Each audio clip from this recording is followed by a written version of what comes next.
Okay, it is time to do a tier list for skip only Blue Lions run. So to begin, I think I'll remove this. Let's delete D tier. I don't think there's a D tier. Everyone's here, but I'm just going to rate the people you have access to. All right, so Byleth, easy S tier. Dimitri, easy S tier. So these units are insane, especially on this run. They're your best units. They're just straight up your best units. Dimitri is always a god. He always does insane damage. You can throw him on Paladin, and he's insane on that. You can put him on Great Lord, and he's insane on that. He consistently does really high damage, has really good stats. He was my main tank. Same thing with Byleth. I used Byleth a lot as a main tank in the early chapters. I used them interchangeably as like essentially my like Seth unit from like Sacred Stones, or I think they call them Jaggins. I could be wrong. I don't know enough about other Fire Emblem games, but these were like the hard carries for sure. All right, who else? To do in this type of run? Actually, no. We will do this. Let's add a row below. Okay. Let's edit this. Let's make it blue. Let's call this terrible. All right. So in this run, Dedu is terrible. Why is he terrible? Oh wait, why is this here? C. All right, so Dedu is terrible because you don't get to use him.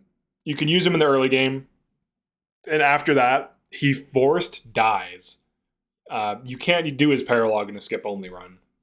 So he basically would just steal XP from other units, which does seriously matter. So you can't let him get any XP at all unless he's getting it from healing. And yeah, so he's terrible. So he's one of the worst units for this type of run. Felix, I would say he's like a solid A. He's really good, really usable. Put him on Wyvern, does good damage. It's pretty useful. His passive is good, standard Felix stuff. Ash, probably wouldn't put him in C. I did a video where I'm like, the tier list matter. Now in skip only, so skip only is different from the main game. I would say in the main game, he's like no one's really below a B because like you can fix any issues they have, like strength problems or whatever. But in this particular run, he got one shot a lot, which I didn't care for. And Ash and Ignatz tend to like under level. I did a seminar rest only run with Golden Deer, and Ignatz and Ash were both level like 29 in the final chapters, like the final chapter. So it's kind of hard to get them to master classes. He gets one shot a lot. He was still useful. He did really hold his own with Gilbert in the corner on one map. And you just throw impregnable wall on him. He does chip damage. He last hits. He just sticks to bows because you need the range. And you need Kanto. You need the impregnable wall. Honestly, actually, no. I changed my mind. I think he actually is B. Because the entire time he's an 8-move unit with impregnable wall. And then he also can chip damage. He can pull enemies really well with Deadeye. He did hold his own with Gilbert in the corner, just the two of them. In chapter 13, and overall he was decent. Anytime he got one shotted, I just had him out of position. So that's really my like user error. Okay, Sylvain, I would say he's A tier. Similar to Felix, solid damage. Gets damage boost next to females, which there's one in house, so that actually kind of works out. Yeah, he's just really good. These aren't definitely S tier. They're really good, but these are like in a league of their own for sure. Mercedes. So in a normal Maddening run, you can power level her and Flame by doing auxiliaries and auxiliary battles and paralogs. And if they spam Fortify and use all their healing spells, they can power level and be like 10 to 20 levels above everyone else. And she can actually hit Gremory before like chapter 8. That's in a normal Maddening run. In skip only, I'd say she's just A tier. Really good, fantastic healing. Really good damage from spells. When she gets magic range +1 for white magic, she can use Nosferatu for chip damage, linked attacks, putting things to 50% health. She actually, without, I auto instructed, aside from the instances where I was forced to not. Like when Skip wasn't forced, I manually instructed, but only for like a few chapters in the early game. I auto instructed, and she got White Tome Fair That's not nothing. So imagine auto-instructing your entire uh, team throughout a playthrough, and she still gets white tome fair. She got S plus tome fair or S plus white magic. This is a good unit. People underrate her because like Lindhart has warp, but she's the best healer in the game. She has fortify with good range. She has physic. She also has restore. And whenever she heals herself. So one problem you might run into in some instances um, is like, you know, you have a bunch of dudes damaged, you want to fortify them all. She also heals herself, so if she's one of the damaged ones, or if she's damaged, another unit's damaged, she heals them, she gets healed, or she physics and she gets healed. So it's really, like in terms of raw healing, she is the best healer in the game by far. She also has restore, fortify, and physic, which restore is great because if you get gambited, if you get debuffed, you can also use restore to farm enemies for XP because it gives you similar XP to fortify. If an enemy puts debuffs on like an auxiliary, you can just put a unit that can tank it infinitely and just let it keep hitting you and then just keep restoring away the debuff. And then you can power level her with that and fortify and get her to like, I got the highest I've gotten her is like level like 56 or something, like really fucking high. Maybe 55 or 51, I can't remember, but it's like 50 something. She was probably 55 to 56. Definitely A tier. Annette, she's A tier because she's your only battle mage, really. She has good damage, good range, good accuracy with the battalion, the hit plus 30 battalion. She's just good throughout the entire run. She's good at killing enemy heavy armor. She's good at killing and damaging things, setting up linked attacks. Ingrid, I'm also going to put an A tier. So these two can only really one round with Brave Axe, and even so, they both had hit plus 20, and even then, like they would have like 70 to 80% hit rates, and sometimes would fail to one round. She generally won't one round, but hit and run was actually pretty useful in the final map. Throughout the entire playthrough, she was contributing. She was consistently doubling things. I got her death blow, darting blow. Frozen Lance is good for doing like 50% HP. Most of these units are going to do 50% HP damage, so I need 2 units to kill things on a run like this. Almost nothing is one rounding. You have no relics, no crazy weapons really, aside from ones you get in mainline missions.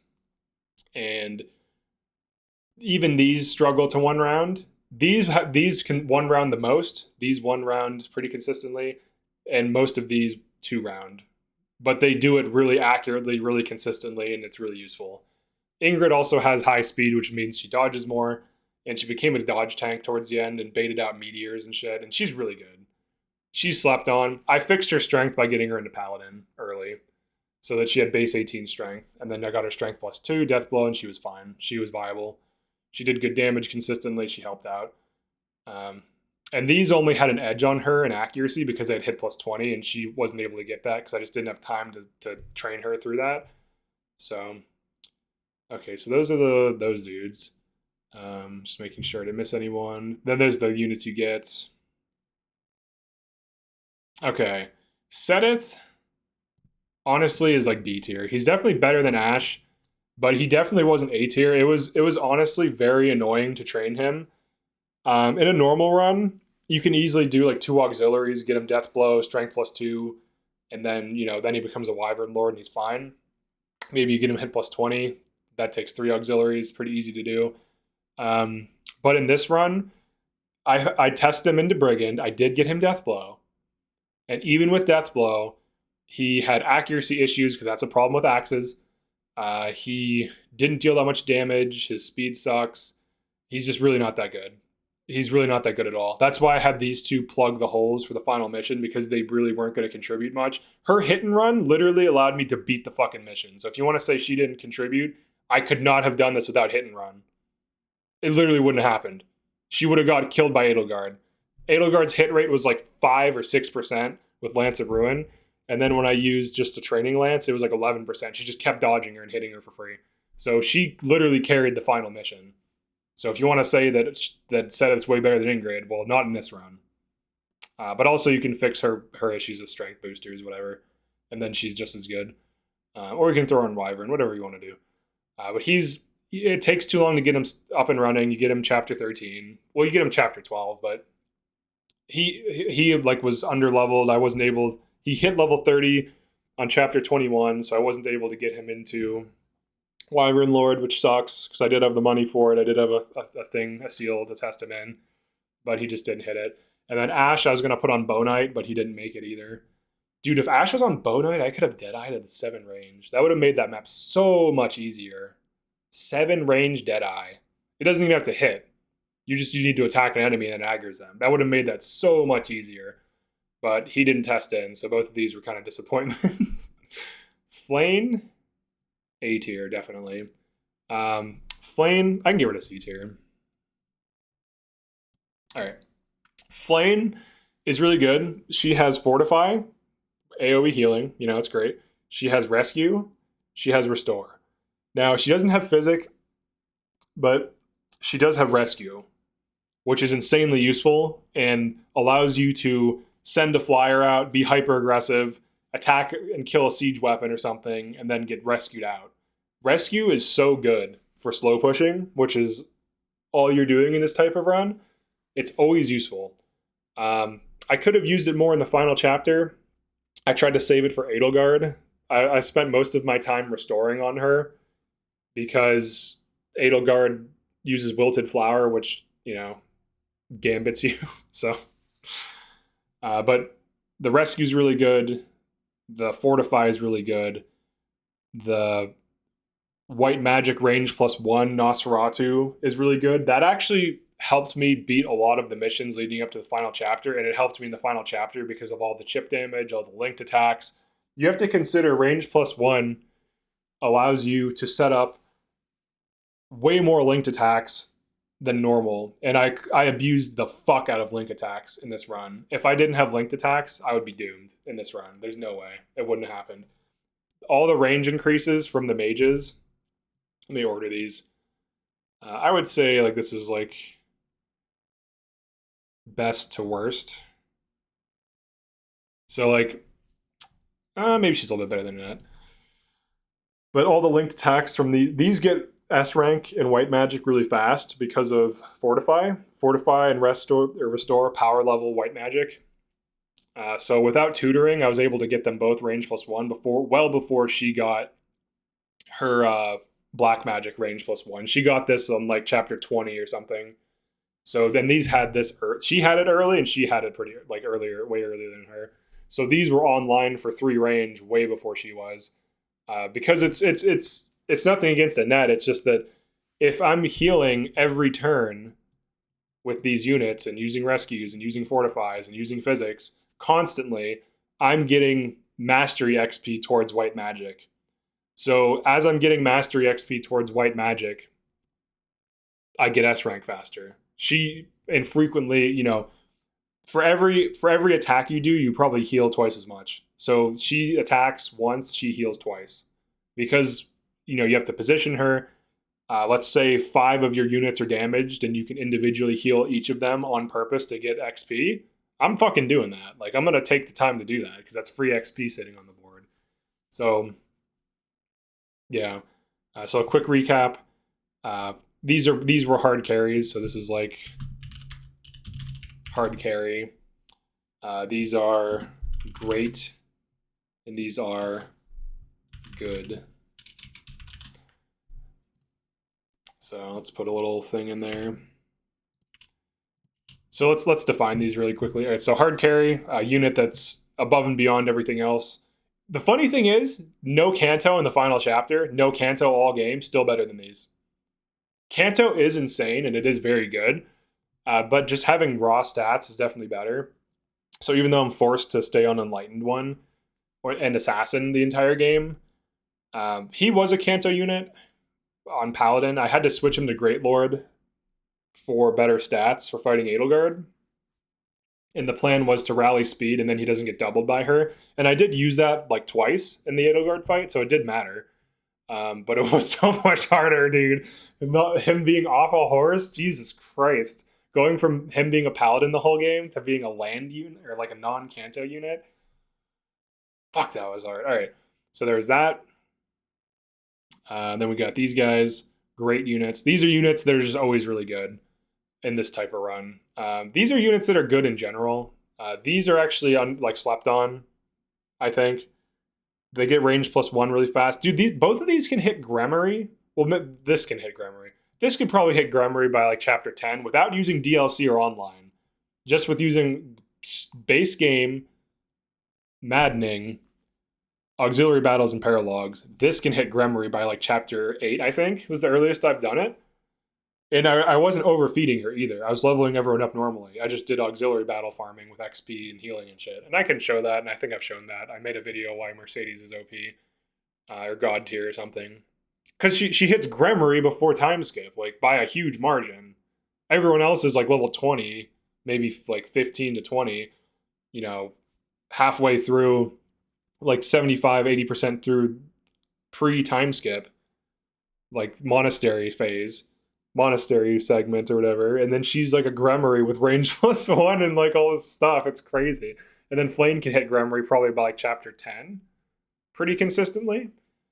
So both of these units are kind of insane if you know how to abuse it. And then Ingrid, she's just good. In a normal run, you just plant purple flowers and then just fix your strength, and then she's just a good flying unit. You could also just make her Wyvern. You can make all these Wyverns hit +20, death blow, strength +2, and they'll fuck shit up. Like if you give any unit death blow, hit +20, strength +2, they're gonna become good. So that's why I don't think things are really below B tier. Because like if I would have made Ash a Wyvern, I didn't on purpose. I didn't make Ash a Paladin because I misplanned him. I made him a Paladin on purpose because it's a level 20 class. I did use his lance attacks, and he was actually a decent Paladin. He would deal okay damage with lance fair, death blow, strength +2, and like combat arts. He would deal good damage. He wouldn't run one round, but he would be able to like hit things for 50%. I switched him back to bows exclusively because I wanted to get him on Bow Knight, but it didn't work out. I wasn't able to get him enough XP. But he needed to be on a mounted class for the mobility and because he was going to be my dedicated impregnable wall holder. And he was, oh yeah, I'm missing a unit. Gilbert. Sorry. All right, the final unit. Gilbert. I'm going to put him in good tier. I would say a little bit better than Sedith, maybe. He's easier to get online. He tests into Paladin pretty easily. What's good about him? So he gets Smite. Smite was really useful. Moving a thing 2 tiles is very good for attacking and repositioning. It's actually extremely useful. He starts out as a guard adjutant, and you can use him as a guard adjutant. But he also starts out, I think, at level 31, and Sedith was like 27. So he starts off kind of high leveled. He can easily test into Paladin, which kind of fixes his speed issues. He still gets doubled by everything, but he has an insane amount of health. So he has good health, good strength. As long as you use combat arts, he's accurate. I almost want to put him into A. The only thing that sucks is that you just get him so late. If you get him earlier, he'd probably be a hard carry. Same thing with Sedith. They could potentially be S if you got them super early, but you don't.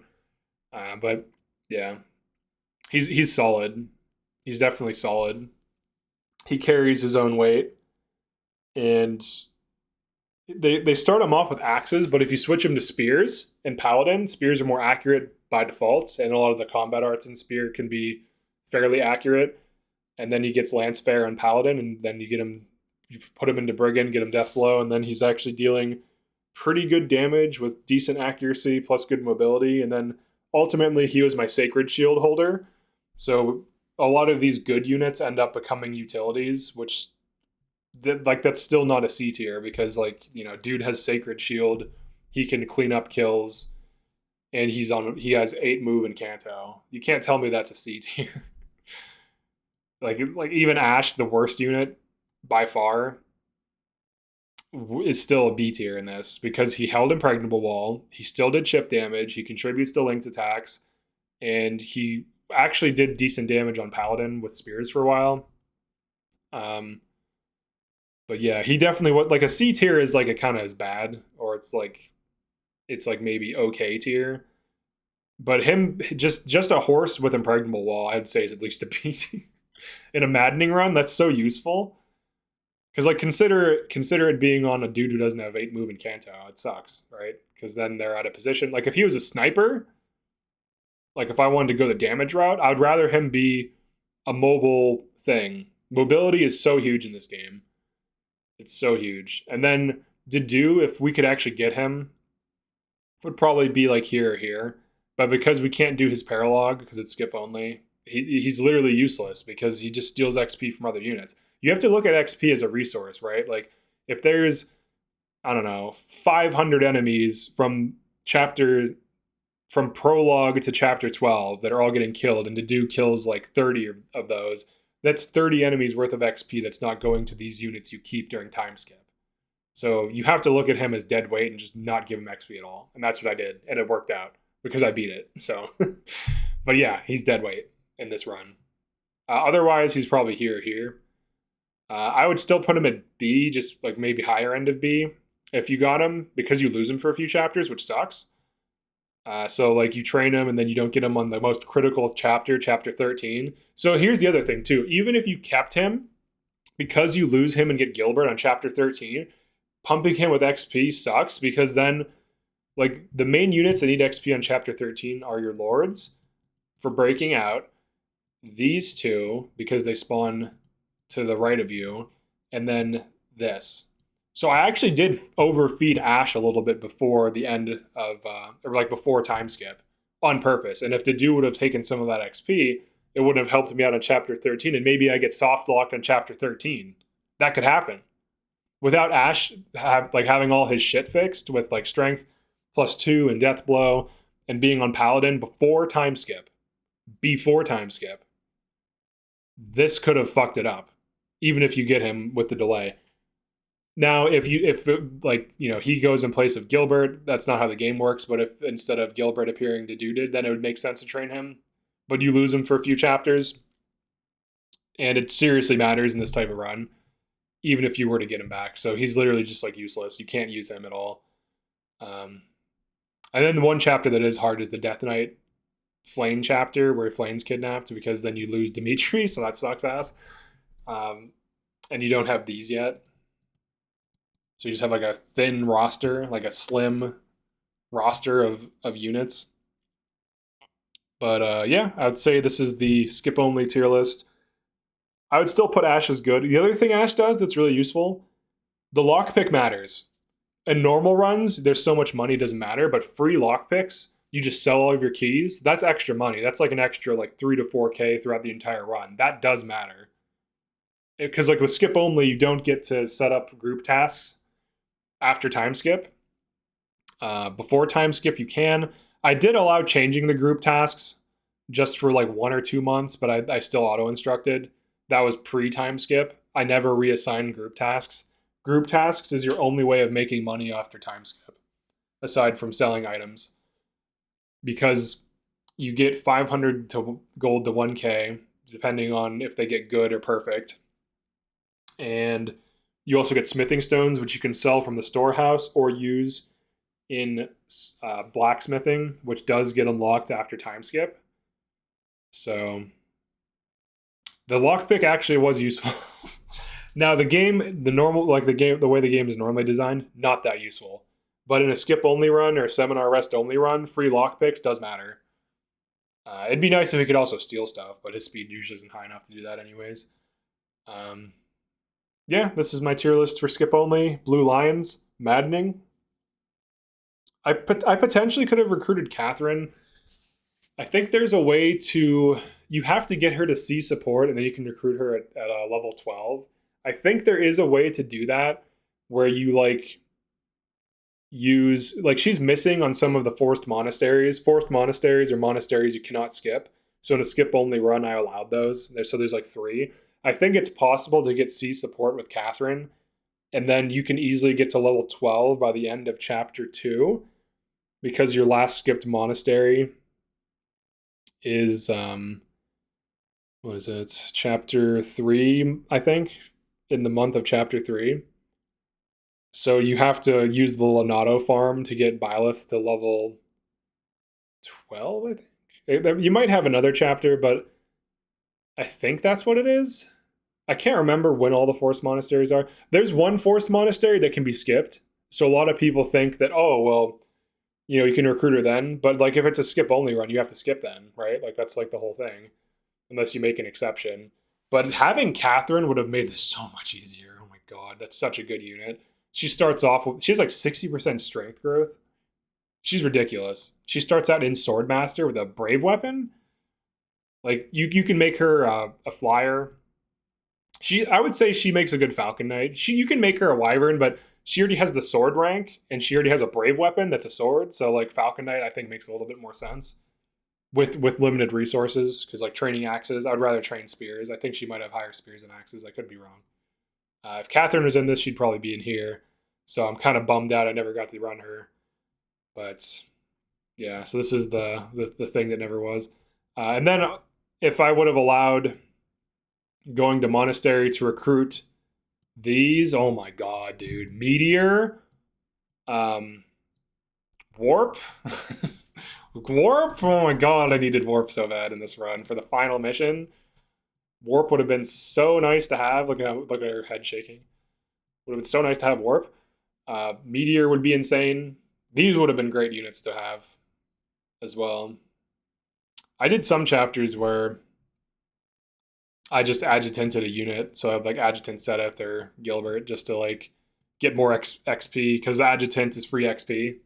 So yeah, I never hit 2 adjutants. I'm like, or no, maybe I hit 2 near the end, but I had 1 for the entire game until like chapter 18. So yeah, so if she was in, she'd be this. I could potentially get her in a forced monastery.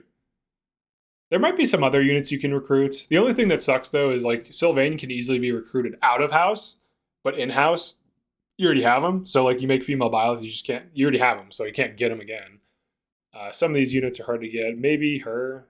I think she needs writing though. She's like some people need some weird shit that's hard to get. She's hard to get because she wants like some specific things. What else? I don't know about him. I don't even know that I'd want Ignatz. I am curious about this. 3 houses, Saren's Forest, recruiting requirements. Let's see. Let's check this out. I'm curious. Who could I have recruited? All right, so let's start with Black Eagles. Couldn't have gotten him. There's no way in a skip only run. How the hell am I gonna get C? I literally have 0 reason. I can't get brawling. 20 strength. This is possible, actually. I could have gotten Bernadetta. Could I have gotten C and Bow that fast though? I don't think so.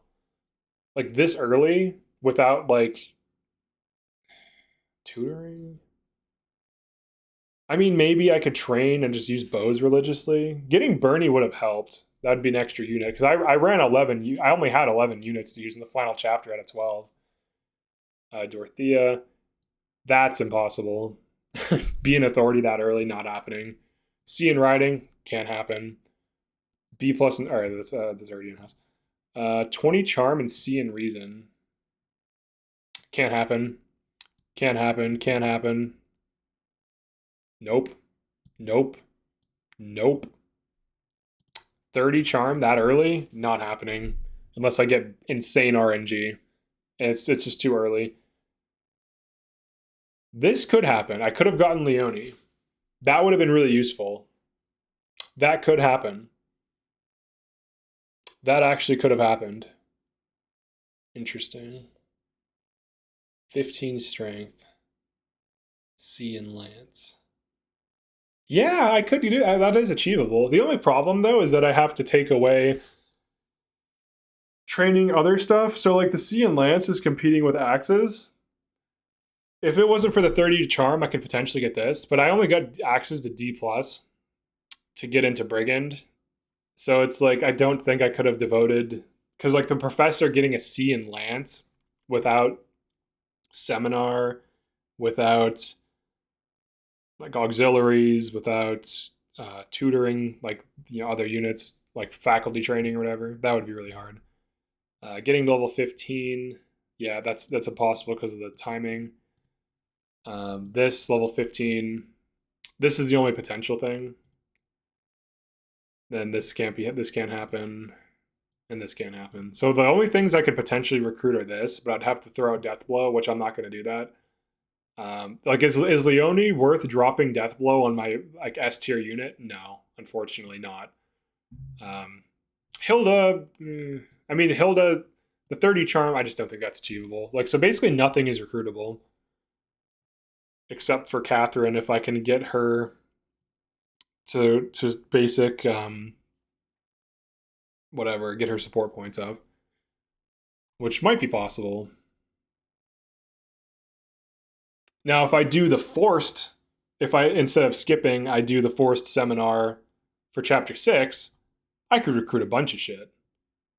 I could get Shamir, I could get Catherine. Just having these would make it so much easier. Oh yeah, let's evaluate Shamir, I guess. That's fine. Let's close that. So Shamir, how good would Shamir be in this type of run? So all right, so let's assume I recruit these and I allow recruiting, like allow Monastery just to recruit, um, on like chapter 6 and then chapter 8. This would probably be here. She would probably be like here. Um, this would probably go around here. It'd just be solid. Maybe a little bit worse than these. Meteor probably it allows for a ton of linked attacks, and then Manuela probably here. So this would be like a recruiting run, and then Cyril would probably be okay if I could get Cyril. Then who else is possible? Leone with Spear. She'd probably be A tier. Maybe like here. Who else? Hilda, the 30 charm. That's not happening, I don't think. That's 30 charm is like endgame. There's no way I can get that high of charm. I don't know why these people are in here. There's like the time skips and shit. Like everyone's in here. Let's see who else. Ignos can't get him. He wants riding. So Bernie's possible. She would probably like here overall. You have to consider that I would have to train her without auxiliaries, and getting her build up and running would take more time. I would also get her late, so I'd have to really go out of my way to get her into Death Blow and to get her CNI. Like it would take a few chapters to get her into Brigand and to get her Strength +2 and to get her all this shit. So it's not as fast, but once it's up and running, it'd probably be better than these. But that's definitely a thing. So this is what the tier list would look like if I allowed recruiting the units that I could possibly even recruit. I don't think there's really anything else that I could recruit. Yeah, because like he needs like think riding and some weird shit. Yeah, that's pretty much it for this one. So what the tier list would look like if I could recruit some units. Catherine would definitely be insane. There's no way. Like the strength growth on her is unreal. She also has really high speed growth. So if you get her Death Blow, get her into Pegasus, and then get her Darting Blow, probably put her on Paladin for a bit. Maybe she could probably stay on Pegasus because her strength growth is so high that she could stay on Pegasus and just benefit from the insane speed growth from Pegasus, and then just have it like insane speed, Darting Blow, Death Blow, insane strength, and just be like an absurd Falcon Knight that just fucks everything up. She probably would have been an S tier unit. I was super disappointed when I didn't get her. I was like, damn it, it's a skip or a monastery. So the S tier that never was in this type of run. But yeah, the rest of these would mostly be A tier. Like Cyril would still be good. I don't know if he'd be as good as these. Because his passive is basically dumb. Like his passive is more damage next to female, and his passive is just randomly more damage. But it happens like 30 or 40% of the time, so it happens enough that it happens a lot. And also, these are kind of good strength speed growth dudes. Whereas his thing is like he has reduced growth so that his passive isn't broken, which is stupid. Like they kind of half-assed his passive. They're like, he has more growths, but we reduced all of his growths by a lot. So it kind of washes out to being an overall okay unit. He's definitely better than Ash. I think he has better health and strength growth than Ash, so he tends to be able to not die in a single hit. Tends to one round a little bit more consistently. Yeah, and with her, you'd have to manage her health to keep her low for vengeance, or to keep her like 1 point off of max, which usually is achievable. Like an enemy hits you to half health, and then you heal with like flame, and it'll get her to almost full health. That's like what you would do, and then you just run around stabbing dudes, and then you'd get her on paladin to fix her strength. So then she gets the upside of base 18 strength by level 20, plus her passive, plus strength plus 2 in death blow, and you're looking at a pretty solid unit.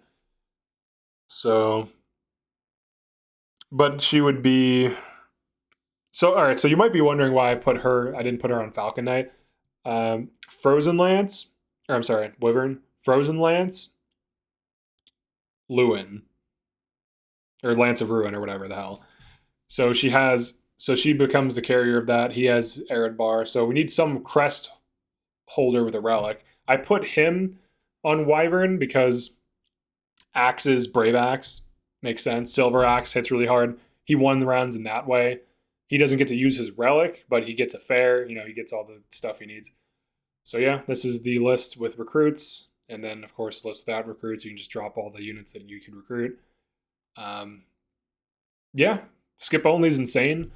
I might make a video just on skip only and like what I learned doing skip only and all the different things I needed to do in order to make this run possible, because it definitely took a lot of effort, a lot of knowledge of the maps. It took a lot of energy, attention, focus. Beating the final chapter was insane. It's still exporting right now. I'm going to be uploading that soon. Actually, it probably is already uploaded by the time you watch this, so hello from the past to the future. But definitely like and subscribe if you enjoyed this or found this interesting. Drop a comment, let me know what you think, and I'll see you in another Fire Emblem video.